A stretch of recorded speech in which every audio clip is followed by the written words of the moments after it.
10 दिवसाला आम्ही आलेलो आहोत आणि आम्ही केन्यामध्ये क्रूक नॅशनलमध्ये हिंडत आहे बिग पासच्या.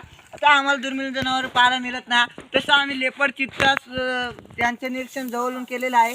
ते वाघ चित्ताच गेंडा हाती नाही पाहिला, पण आपल्या भारतात एक सफेद गेंडा होता, तो पण काही वर्षापूर्वी मरून गेला.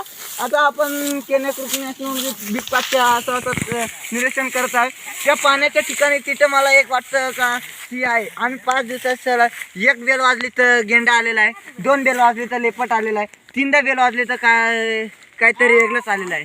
तर 3 वेळा बेल वाजली त्याच्यानंतर तुम्हाला दिसला असेल तर हे आलेला होता सिंह बिबट्या. ते पण आपण दुर्मिळ जनावर पाहिलेलं आहे, पण आपण सफेद गेंडा पाहिला नाही. तर आपल्याला त्या मोठ्या तर आम्ही गाडी घेऊन गेलो तर आम्हाला हे त्या शिया दिसला, शियांची पिल्लीन दिसली.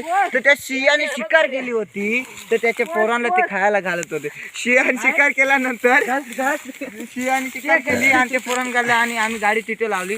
त्या शिया गेला, त्यांची पण आम्ही दुर्मिळ निरीक्षण केलं. आणि आमचा प्राणी हे बघ, हा लेपट, हा चित्ता, तो गेंडा, आमचे बघा इथे झालेला आमचे दुर्मिळ जनावरांचे सर्व शोध लागलेला आहे, निरीक्षण केलेलं आहे. आमचे जनावर कसे दुर्मिळ गेंड्यात गवतात राहत आहे. अमेरिकेत क्रूक नॅशनलमध्ये आम्ही उंच 25,000 किलोमीटर एक एव्हरेस्ट शिखरवर पार केलेला आहे. एव्हरेस्ट शिखरवरती आलो आहे अमेरिकेमध्ये.